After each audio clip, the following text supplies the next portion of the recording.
आइए समजातीय श्रेणी और उसकी विशेषताओं को समझें। समजातीय श्रेणी वास्तव में ऐसे यौगिकों की श्रृंखला होती है जिनमें समान प्रकार्यात्मक समूह जुड़े होते हैं। जैसे यदि हम सभी एल्केन्स को देखें तो इनमें हमें एकल आबंध देखने को मिलता है। सभी में एकल आबंध होता है जो कि इनका एक समान प्रकार्यात्मक समूह होता है, इसलिए इसे हम एक समजातीय श्रेणी कहेंगे।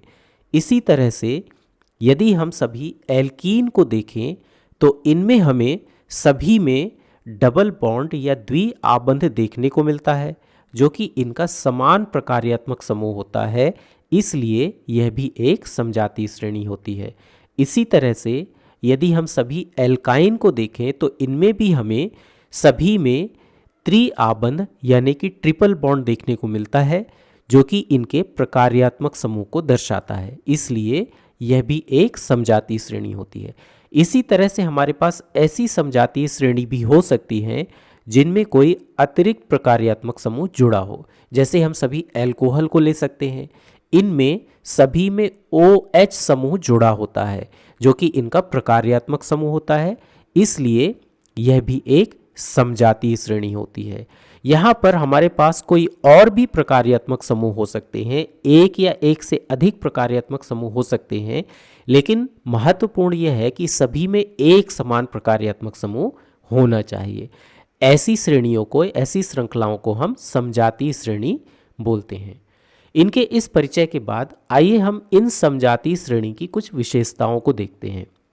तो इनकी सबसे महत्वपूर्ण विशेषताओं में से एक यह है कि सभी समजातीय श्रेणियों के रासायनिक गुणधर्म तो समान होते हैं लेकिन भौतिक गुणधर्म भिन्न भिन्न होते हैं। ऐसा क्यों है? ऐसा इसलिए है, जो रासायनिक गुणधर्म समान होते हैं इसका कारण ये है कि इनमें समान प्रकार्यात्मक समूह होते हैं। जैसे एल्केन में समान प्रकार्यात्मक समूह है तो इन सभी के रासायनिक गुणधर्म समान होंगे। इसी तरह से एल्कीन में समान प्रकार्यात्मक समूह है, इनके भी रासायनिक गुणधर्म समान होंगे।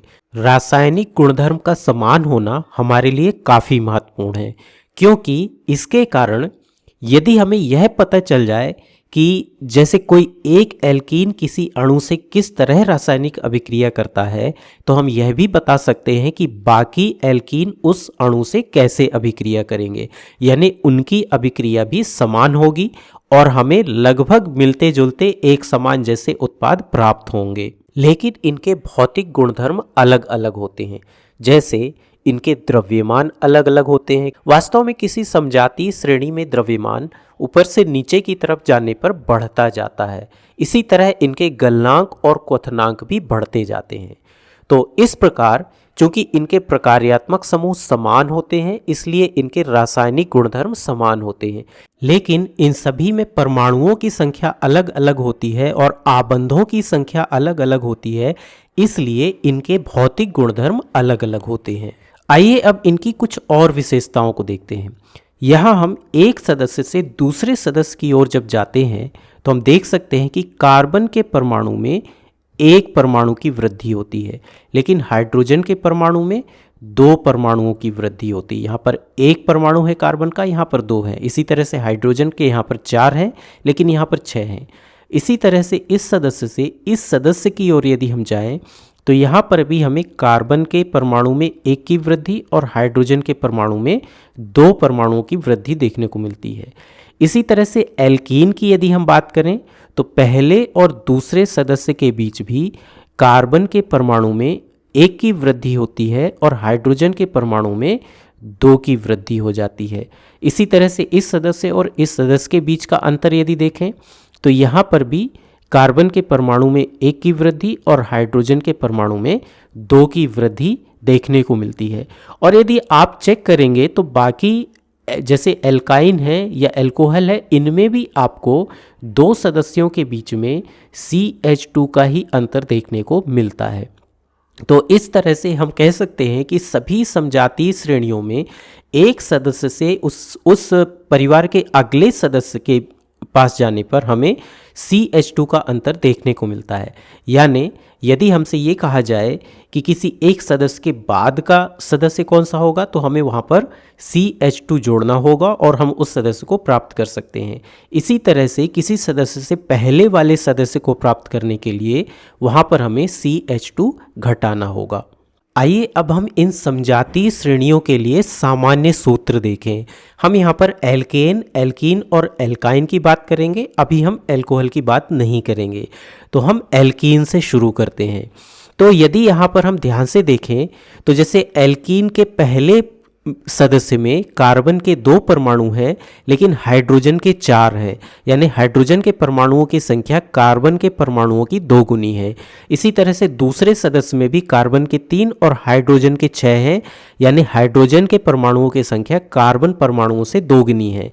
यहाँ पर भी हम देख सकते हैं 4 और 8, यानी हाइड्रोजन परमाणु यहाँ पर भी 2 गुने हैं। तो एल्कीन के लिए हम एक सामान्य सूत्र लिख सकते हैं कि यदि कार्बन के n परमाणु हैं तो हाइड्रोजन के उसके 2 गुने यानी 2n परमाणु होंगे। इसी तरह से यदि हम एल्केन की बात करें तो इसको हम एल्कीन से तुलना करके इसका सामान्य सूत्र लिख सकते हैं। जैसे यहाँ पर पहले सदस्य में कार्बन के 2 परमाणु हैं, एल्केन में यदि हम देखें तो दूसरे सदस्य में कार्बन के 2 परमाणु हैं। अब यहाँ कार्बन के 2 परमाणुओं के साथ हाइड्रोजन के 4 परमाणु हैं, लेकिन यहाँ पर 6 परमाणु हैं। इसी तरह से यहाँ पर यदि कार्बन के 3 परमाणु हैं एल्कीन के दूसरे सदस्य में, तो इसके तीसरे सदस्य में कार्बन के 3 परमाणु हमको मिलते हैं, लेकिन यहाँ हाइड्रोजन के 6 परमाणु हैं और यहाँ पर 8 परमाणु हैं। मतलब एल्केन में यहाँ पर हम देखें तो कार्बन के परमाणुओं के साथ हाइड्रोजन के परमाणुओं की संख्या 2 अधिक है। तो इसलिए इसका सामान्य सूत्र हम लिख सकते हैं CnH2n+2, क्योंकि हाइड्रोजन के कार्बन के परमाणुओं की संख्या के दोगुने के साथ 2 अधिक परमाणु यहाँ पर हमको मिलते हैं। इसी तरह से हम एल्काइन का भी सामान्य सूत्र लिख सकते हैं। इसे भी यदि हम एल्कीन से तुलना करके देखें तो जैसे यहाँ पर कार्बन के 2 परमाणु, यहाँ पर भी 2 परमाणु, लेकिन यहाँ हाइड्रोजन के 4 परमाणु और यहाँ पर 2 परमाणु हैं। मतलब हाइड्रोजन के परमाणुओं की संख्या 2 कम मिलती है। इसी तरह से अगले सदस्य में देख सकते हैं कार्बन के 3, हाइड्रोजन के 6, लेकिन यहाँ कार्बन के 3 और हाइड्रोजन के 4 हैं। यानी इसका सामान्य सूत्र हम लिख सकते हैं CnH2n-2, क्योंकि हाइड्रोजन के परमाणुओं की संख्या 2 कम है। अब यदि आपसे कहा जाए कि एल्केन का 7वां सदस्य क्या होगा, आपसे ज्ञात करने के लिए कहा जाए कि 7वां सदस्य बताइए, तो हमारे पास सामान्य सूत्र है, हम लिख सकते हैं 7वां सदस्य C7 हो जाएगा, उसमें कार्बन के 7 परमाणु होंगे और हाइड्रोजन के परमाणुओं की संख्या 2 गुने में 2 अधिक हमको जोड़ना है, यानी 7 दूना 14 और 2 16, यहाँ पर 16 हो जाएगा। इसी तरह से यदि आपसे कहा जाए कि एल्कीन का 8वां सदस्य बताइए, तो 8वां सदस्य क्या होगा, आप लिख सकते हैं C8H, 8 दूना 16, यहाँ पे ये लिख सकते हैं आप। लेकिन ध्यान दीजिए यहाँ पर ये गलत है। क्यों गलत है? यहाँ पर हम देख सकते हैं कि पहले सदस्य में कार्बन के 2 परमाणु हैं, ना कि 1 परमाणु। एल्केन में तो पहले सदस्य में कार्बन का 1 ही परमाणु था, इसलिए 7वें सदस्य में कार्बन के 7 परमाणु होंगे। लेकिन यहाँ पर पहले सदस्य में कार्बन के 2 परमाणु हैं, इसलिए यदि यहाँ पर Cn की बात करें तो 1 परमाणु हमें यहाँ पर अधिक लेना होगा, यानी कि इसका ये 8वां सदस्य नहीं होगा। 8वां सदस्य होगा C9H18, 9 का 2 गुना 18। इस तरह से हमको एल्कीन का 8वां सदस्य मिलता है। इसी तरह से यदि हमसे कहा जाए कि आप एल्काइन का 9वां सदस्य बताइए, 9th मेंबर क्या होगा, तो यहाँ पर भी हम देख सकते हैं कि पहले सदस्य में कार्बन के 2 परमाणु हैं, यानी कि दूसरे सदस्य में 3 होंगे और तीसरे सदस्य में 4 होंगे, चौथे सदस्य में 5 होंगे, यानी 9वें सदस्य में 10 परमाणु होंगे कार्बन के। तो हम इसको लिख सकते हैं C10, 9वें सदस्य में 10 कार्बन के परमाणु होंगे और हाइड्रोजन के 2 गुने से 2 कम, यानी 10 दूना 20 में से 2 घटाएंगे हम तो 18। ये हमारा इसका 9वां सदस्य हो जाएगा। इसी तरह से यदि हमसे ये कहा जाए कि एल्केन का 8वां सदस्य यानी इससे एक आगे का सदस्य बताइए, तो हम यहाँ पर सीधे CH2 जोड़ करके अगला सदस्य प्राप्त कर सकते हैं। तो एक कार्बन और 2 हाइड्रोजन के परमाणु हमें यहाँ पे जोड़ने होंगे, यानी कि ये हो जाएगा C8 और 16 है हाइड्रोजन, तो यहाँ पे हो जाएंगे 2 अधिक यानी कि 18 H18। इसी तरह यदि आपसे कहा जाए कि इससे पहले वाला सदस्य बताइए, तो इसके लिए हमें इससे CH2 घटाना होगा, यानी कि ये हो जाएगा C9 और H18 में से 2 घटेगा तो 16, ये हो जाएगा C9H16।